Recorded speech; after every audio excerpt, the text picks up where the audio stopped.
ሰላም ሰላም ጤና ይስጥልኝ ውድና የተከበራችሁ የቻናሌ ተከታታዮች እንዴት ናችሁልኝ? ሁሉ ሰላም ነው? እኔ ሰላም ነኝ፣ እግዚአብሔር ይመስገን። እንዴት ናችሁ እናንተ? እንዴት ነው ሰሞኑን? እንዴት ይዟችኋል? መቼም አዳዲስ ወሬ እየመጣ ነው።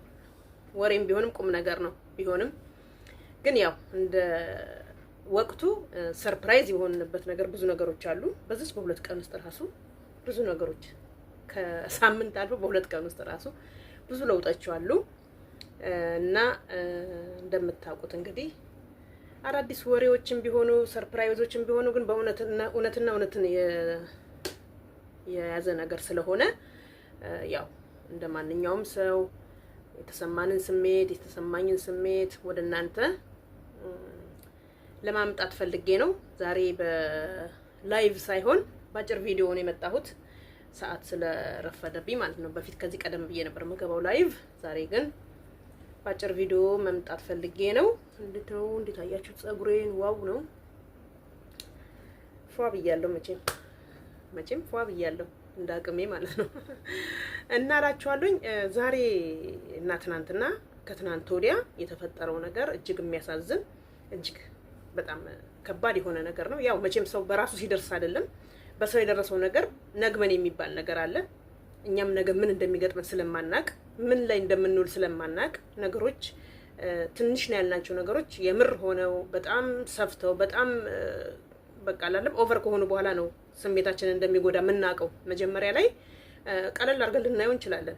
ምክንያቱም ያው ሰው ነንና ብዙ ነገሮች እንትን ሊለን ይችላል። ግን ነገሮች ከተፈጠሩ በኋላ ሁኔታዎች ካልተስተካከሉልን ይሄ ነገር ለምን እንዲተፈጠረ ብለን ከራሳችን አልፈን ወደ ሰው ይዘን እንመጣለን።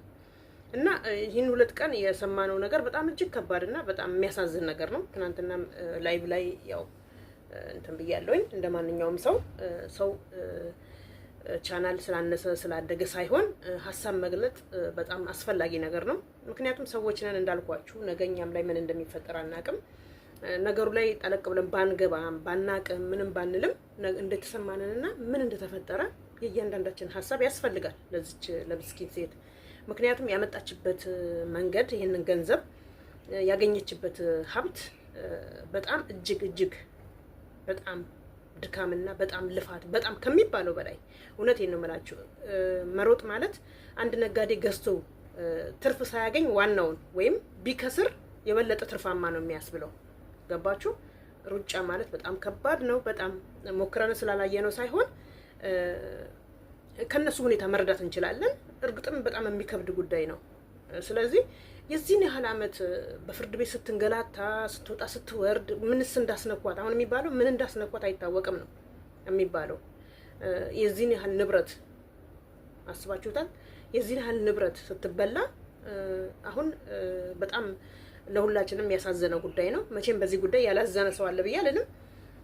ስለዚህ እቺ ሴት በቃ መጨረሻ ምርጫ ስታጣ ወደ ሚዲያ መታለች እና በሚዲያ ደግሞ የተናገረችው ነገር እጅግ የሚያሳዝንና እጅግ ልብ የሚነካ ነገር ነው።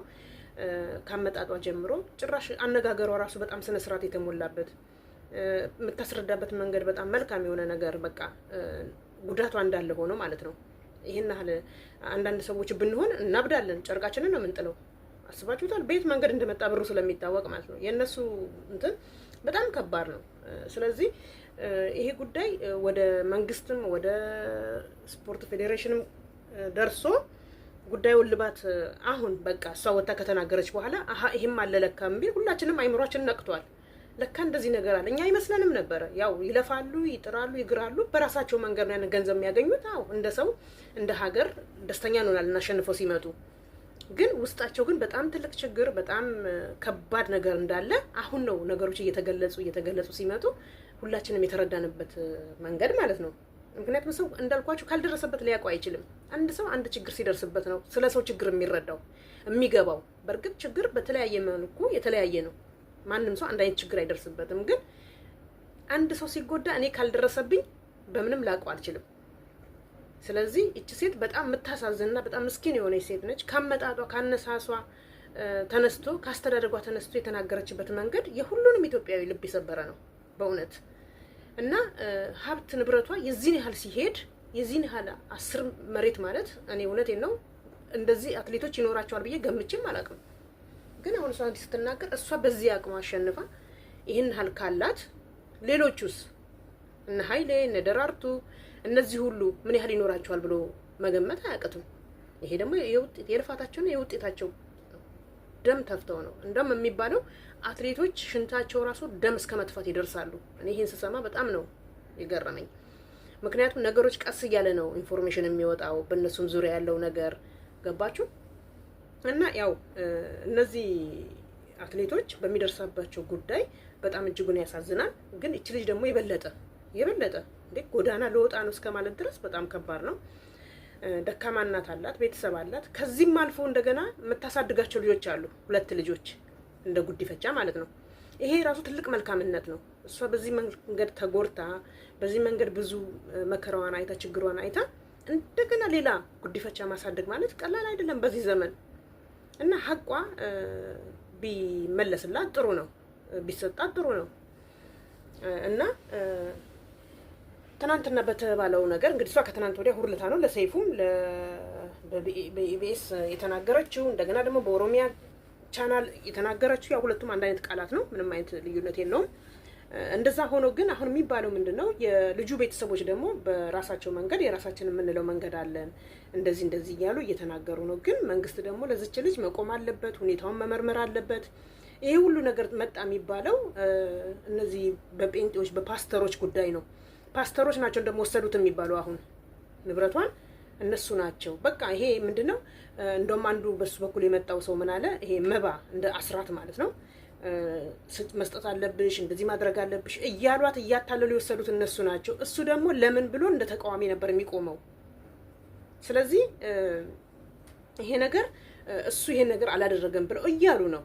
ግን አሁን ምንድነው ትልቁ ነገር ምንድነው ዋናው ፖይንቱ ነገር ሁለቱ ሰዎች ማለት ገለቴና ባለቤቷ በጋራ መጠየቅ አለባቸው። በቃ ጉዳዩ ይሄ ከፍርድ ቤት ከባንክ ቤት ከሁሉ ነገር ተውጣቶ ብሯ በየት በኩል እንደወጣ በየት በኩል እንደገባ ማን እንደወሰደው እነማን ናቸው። መቼም ለህግ ይሄ ይከብደዋል አይባልም። ከዚህ በላይ ብዙ ነገር እንትን ይላል መንግስት። ስለዚህ የዚች ልጅ ላብና የዚች ልጅ ድካም መንግስት ሊያስብላት ይገባል። እንግዲህ ያስባችሁታል። እቺ ልጅ እንግዲህ በተለያየ መንገድ ነው ገንዘቧን የሚዘርፏት ማለት ነው።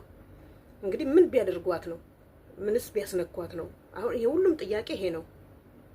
በጣም ደግሞ ከምንም በላይ የሰውን አንጀት የበላችው እሷ አመጣጧ፣ ከመጀመሪያ አመጣጧ አማርኛ ብዙ እንደማትችል እዚህ ከተወሰነ ጊዜ እንደለመደች ይሄ ራሱ ጉዳት አምጥቶባታል። ምክንያቱም በማታውቀው አማርኛ ጽሑፍ ወይ ያስፈርመዋት ሊሆን ይችላል፣ ማን ያውቃል። የዋህ ነው አንድ ጊዜ፣ ሞኝ ነው አንድ ጊዜ። እና በጣም የምታሳዝንና በጣም ልብ የሚሰብር ነገር የደረሰባት ሁላችንም መቼም በሷ ጉዳይ ያላዘናል ማለት አይቻልም። እንደውም ኮመንት ላይ ሁሉም የሚታየው በጣም ምስኪን በጣም ሁሉም ሰው እንዳዘነላት ነው። እንኳን ኢትዮጵያ ውስጥ አይደለም በመላው ዓለም ራሱ ኢትዮጵያኖችም ሌሎችም በጣም በዚህ ጉዳይ መነጋገር ያደርገውላታል። እንግዲህ እግዚአብሔር ሀቋና ገንዘቧን ይመልስላት ምኞታችን ነው ሁላችንም። ግን እነዚህ ጴንጤዎች የሚሰሩት ስራ ውስጣቸው ሊመረመር ይገባል። ይሄንን ለፍተው ደክመው የሚያመጡ ሰዎችን ንብረት መብላት በጣም ከባድ ነው፣ በጣም ከባድ ነው። ስለዚህ ነገሮችን ወደ እንትን ማየት ጥሩ ነው ብዬ እላለሁኝ። ስለዚህ መንግስት ደግሞ ይሄንን ነገር አይቶ ለአገርም ብዙ ውለታ ያደረገች ነች። እኛ ገንዘብ ማግኘት ሳይሆን እኛ አገራችን በዚህ መልኩ መጠራቷ ለእኛ ትልቅ ነገር ነው፣ ከምንም በላይ ክብር ነው። ምክንያቱም ሌሎች ሀገሮች እንኳን በዚህ በሩጫ እና እንደዚህ ቀርቶ በዝም ብሎ በተራ ነገር አገር ሲጠራ ምን ያህል ደስተኛ እንደሚሆኑ የምናውቀው ነገር ነው። ስለዚህ አሁን ባለው ሁኔታ የዚህ ፌዴሬሽን ራሱ በጣም ብዙ ውድቀት፣ ብዙ ድክመት፣ አሁን ኢትዮጵያ ከኬንያ በጣም ኋላ ቀርታለች ከሚባለው በላይ። ይሄ ሁሉ እርስ በርስ አለመግባባት፣ እርስ በርስ እንትና ለማለት ነው። አሁን ፌዴሬሽኑ ትናንትና አውጥቶ መግለጫ ይሄና እንዲህ ሆኗል ከሚል መጀመሪያ ይቺ ልጅ አመልክቻለሁ ብላለች ለፌዴሬሽኑ። ምን አሏት? ምን የሰጧት ነገር አለ? ምንስ እንትን ያሏት ነገር አለ? በእርግጥ በግል ያደረገችው ነገር ቢሆንም እንዴት ብሎ መጠየቅም እንደ ህዝብ፣ እንደ ሀገር፣ እንደ ጓደኛ አስፈላጊ ነው። አሁን ነው ግን ወጥተው ይሄ ጉዳይ እንደዚህ ሆኗል እያሉ ሌላ ማብራሪያ መስጠት የፈለጉት። አሁን አንድ ምንድነው ልጅቷ ወጥታ እንግዲህ ፍርድ ቤት ትእዛዝ ነው፣ ቀኑም ጊዜውም ማለፍ የለበትም። ወደ የሚመለከተው ክፍል ሄዶ ጉዳዩ ለጊዜው እስኪመረመር እንዲቆምላት መደረግ አለበት እና ሁላችሁም ልትተባበሯት ይገባል። አቅም ያላችሁ ሰዎች፣ ስለ ህግ የምታውቁ ሰዎች፣ በእርግጥ ብዙ ሰዎች እንረዳሻለን ያሏት አሉ ጠበቃዎችም ብዙዎች ጉዳዩን እናየዋለን ብለዋል። ደግሞ ከሁለተኛ ነገር ደግሞ የሚዋሹት ደግሞ ሰውየው ተይዟል የሚሉት ውሸት ማለት ባለቤቷ አልተያዘም። ሰው ብዙ ነገር ያወራል። ብቻ አላቅም። ወደቀ ሲሏቸው ተሰበረ ነው፣ ተሰበረ ሲሏቸው ተነሳ ነው። ብቻ ኢትዮጵያ ብቻ ወሬ በዝቷል። ለማንኛውም ግን ፓስተሮች የሚያደርጉትን ነገር እነዚህ በሃይማኖት እንትን የሚያደርጉትን ነገር መንግስት ይሄንን ነገር አጣርቶ ለልጅቷ በአስቸኳይ ፍትህ መስጠት አለበት። ልጅቷ ወደ ሌላ መልክ ሳትሄድ ሌላ እንትን ሳታመጣ ወደ ሌላ መልክ ማለት እንዳታብድ ብቻ። የሚያሳዝነው ነገር በእውነት እንባዋ ያሳዝናል፣ ልፋቷ ያሳዝናል። እግሯ ተልጦ የተረከዘው እግሯ ተልጦ ያሳየችበት መንገድ ሴፉ ላይ በጣም ከባድ ነው፣ በጣም ከባድ ነው በእውነት። ሁሉም ሰው ሊያይላት ይገባል። የሚባለው ፓስተሮች ናቸው የወሰዱት ነው የሚባለው። መኪናው አንዳንዱ ተበላሽቶ ምናምን ብቻ ብዙ ውዝግብ ነገር አለው። የሱም ዘመዶች የሱም ወገኖች ተነስተዋል ይሄንን ነገር እኛም እንትናለን ብሎ እንደውም አረ በጣም ነው ሲወራ ብዙ ነገር ነው። ግን ሐቁን እግዚአብሔር ነው የሚያውቀው። ሐቋን ግን መድኃኒዓለም የሚፈልግላት። እነዚህ ፓስተሮች የሚባሉት ሰዎች ተጠይቀው መንግስት ጉዳዩን ከብሯ ከአንድ ብር አንስቶ እስከ አላት ብር ጠቅላላ ነገሮችን ቼክ አድርጎ የዚች ልጅን ህይወት መታደግ አለበት። እኛ ደግሞ አቅሙ ያለን በጸሎት ነው፣ በጸሎት እናግዛታለን። እግዚአብሔር ወደ ቀልቧ መልሷት የሐቋን አስመልሶላት እናቷን የምትጦር ያድርጋት። በጣም ተሳዝናለች። አመጣጧ በጣም ያሳዝናል። እግዚአብሔር አምላክ እሱ ይርዳት መድኃኒዓለም። በተረፈ ውዶቼ ያለኝ ሀሳብ ዛሬ ይሄ ነው። ወዳችኋለሁኝ። ሰላማችሁን ያብዛልኝ። ቻው ባይ ባይ ባይ።